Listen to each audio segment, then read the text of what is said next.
In the quiet suburb of Burlington on a sunny Saturday afternoon, what started as a routine trip to the local park between a loving father and his 6-year-old daughter turned into a disturbing confrontation that would later spark an unexpected chain of events.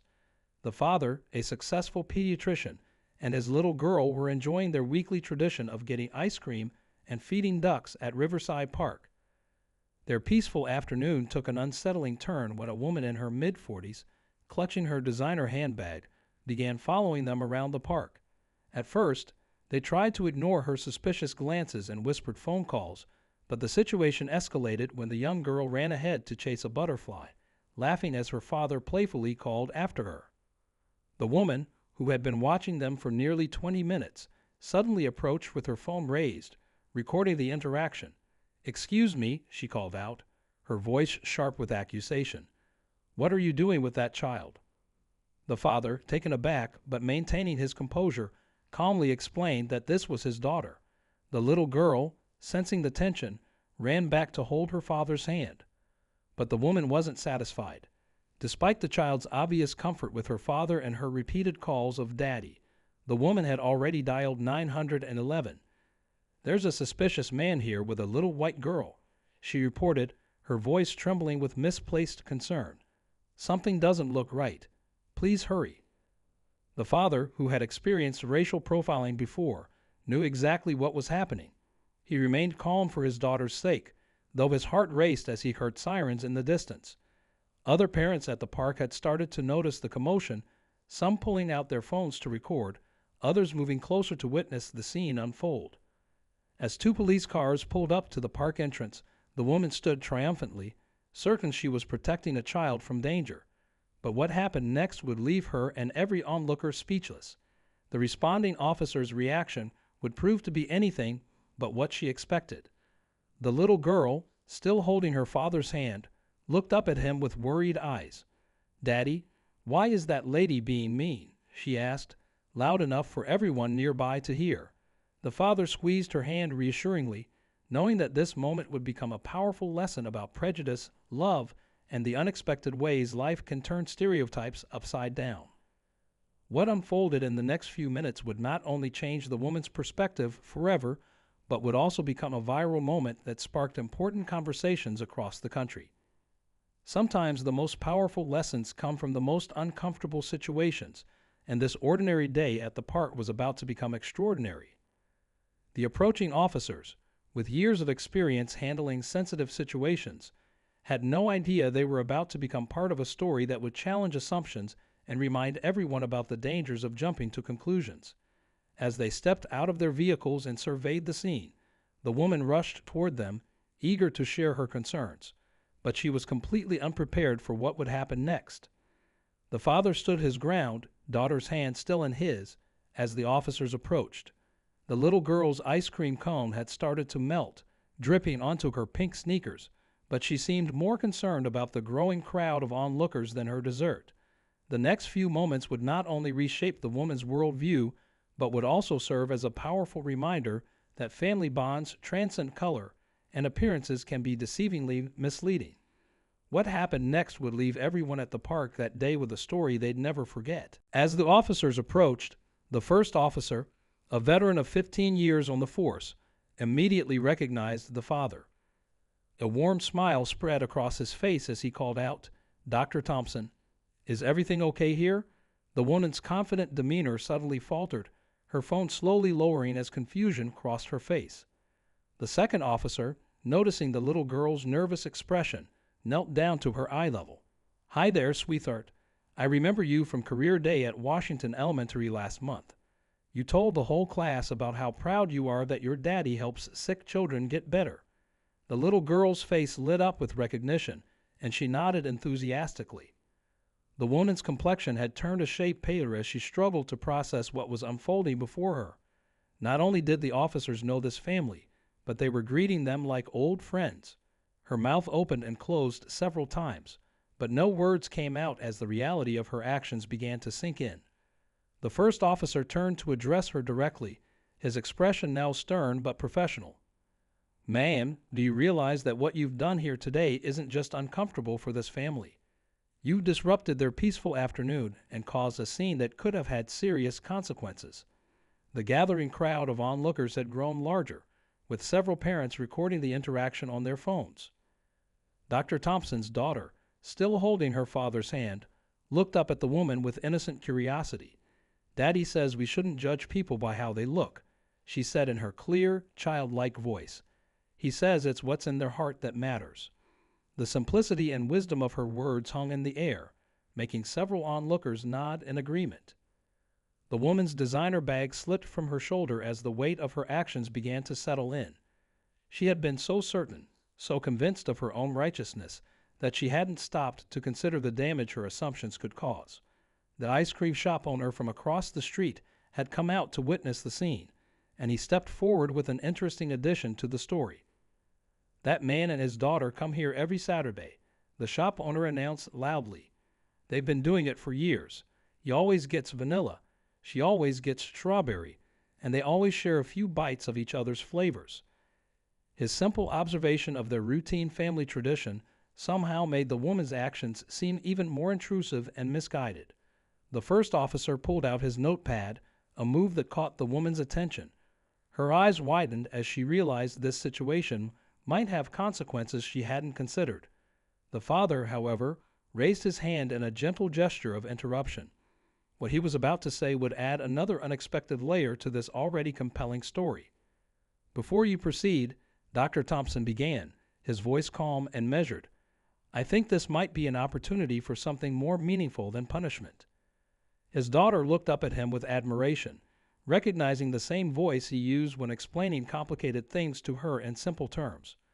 The gathering crowd leaned in closer, phones still recording, as Dr. Thompson prepared to address the woman who had caused such a disturbance in their peaceful afternoon. The woman shifted uncomfortably, her earlier certainty replaced by visible shame and anxiety. The officers exchanged knowing looks, aware that they were about to witness something unexpected. What Dr. Thompson said next would not only change the course of this confrontation, but would also become a powerful message that would resonate with millions once the video hit social media. Dr. Thompson took a deep breath, his voice carrying across the now hushed park. "Every Saturday, after we feed the ducks and get our ice cream, my daughter and I visit the children's hospital where I work." He paused, letting his words sink in. "We spend time with kids who are fighting battles much bigger than the ones we create with our prejudices." His daughter, still holding her melting ice cream cone, chimed in with innocent enthusiasm. "We make them laugh, and Daddy lets them listen to their hearts with his special heart-hearing thing." Several onlookers smiled at her description of a stethoscope, the tension in the air momentarily softening. The woman's face had transformed from embarrassment to something deeper, a recognition that was slowly dawning in her eyes. Dr. Thompson continued, "Last month, we met a little girl there. She was scared and alone because her parents couldn't get off work to be with her during treatments." He glanced meaningfully at the woman. "Would you like to know what color her parents were?" The crowd held their collective breath. The woman's hands trembled as she clutched her phone, no longer recording, but instead becoming a lifeline to steady herself. The officers stood back, recognizing that something profound was unfolding before them.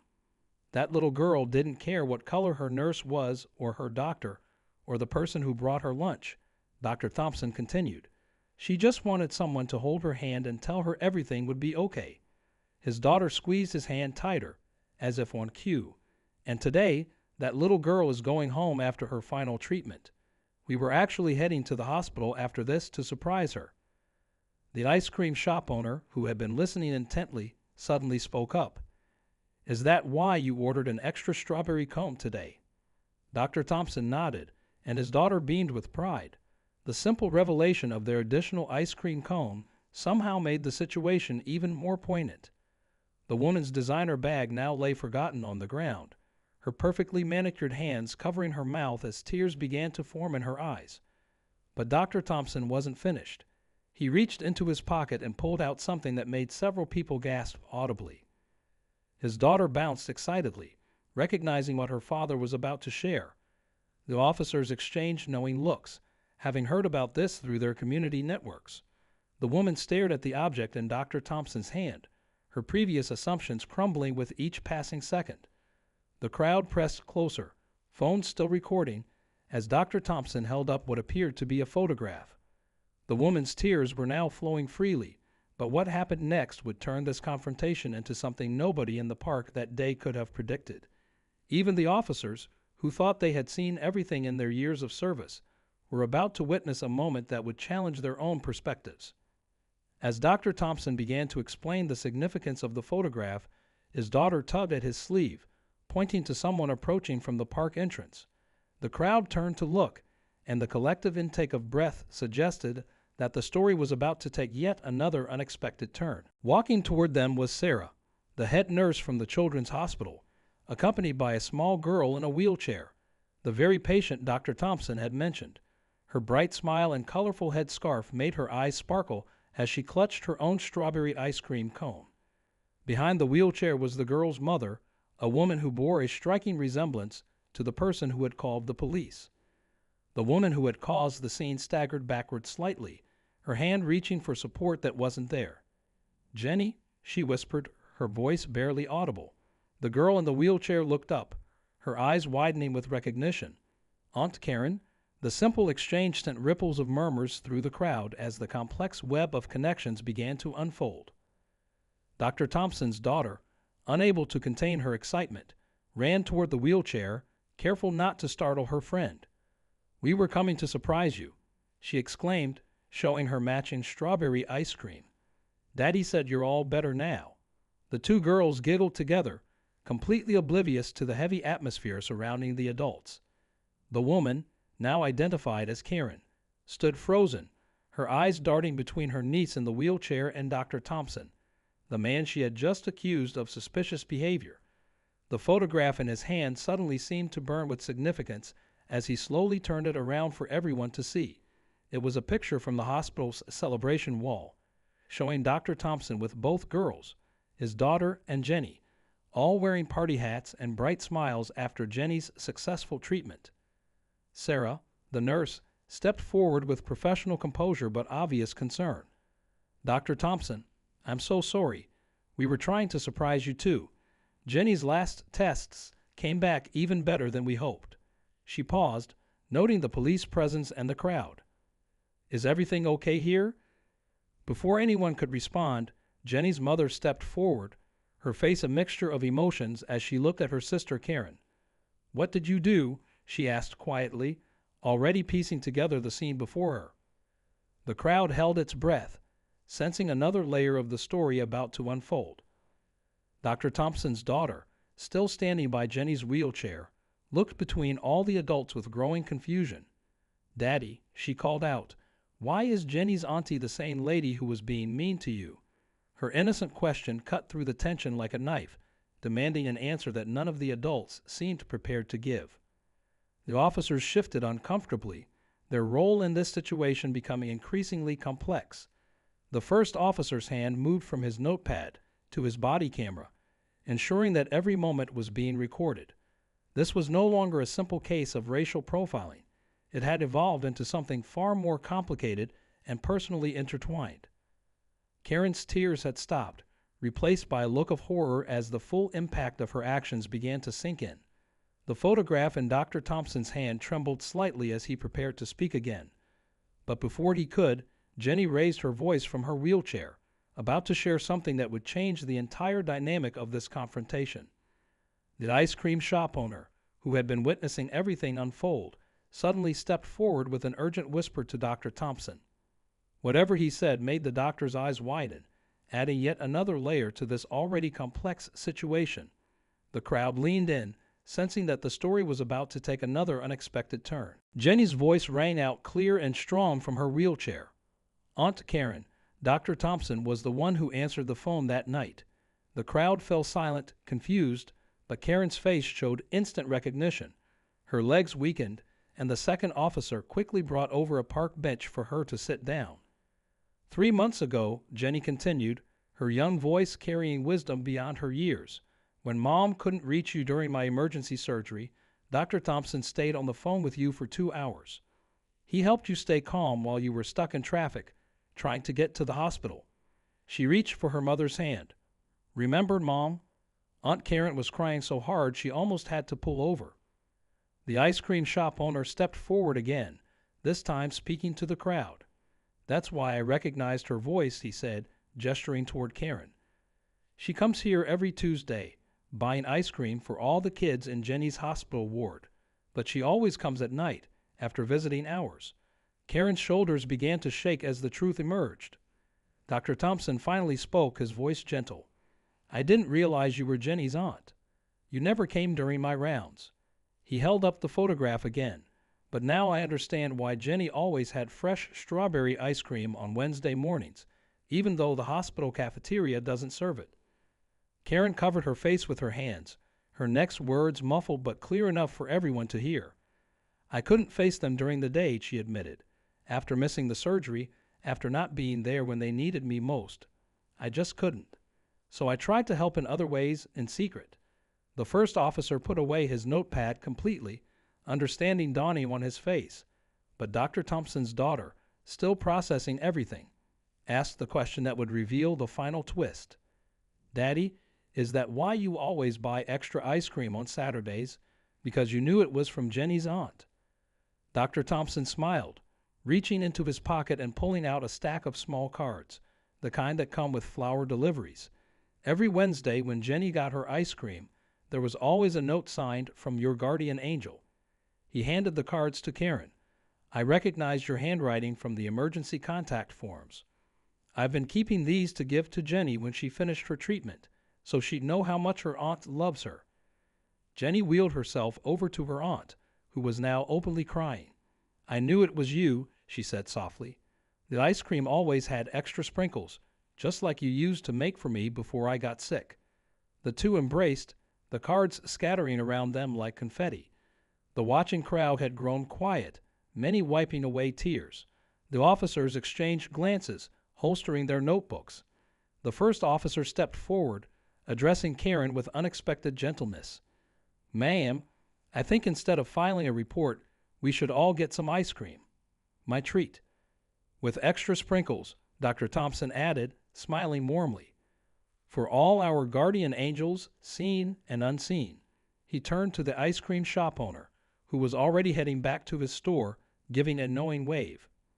As the crowd began to disperse, Karen stood up, straightening her shoulders.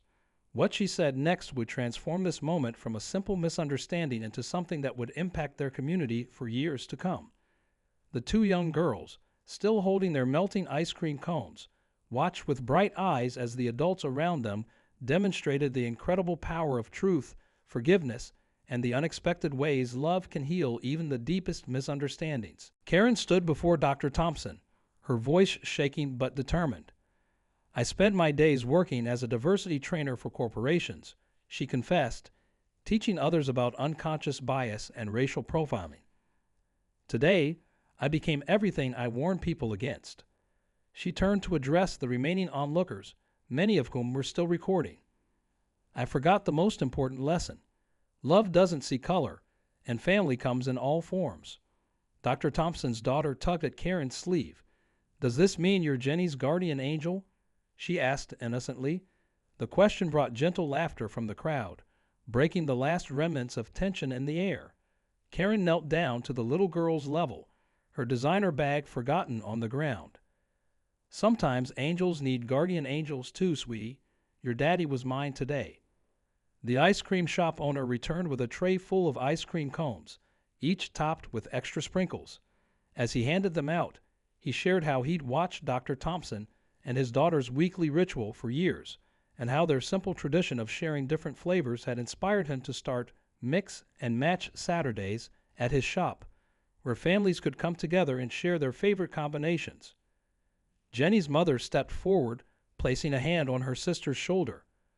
Karen, those nights when I couldn't be at the hospital because of work, knowing Jenny had ice cream and cards from her guardian angel, it gave me strength. We all make mistakes, but it's what we do after that matters. She turned to Dr. Thompson.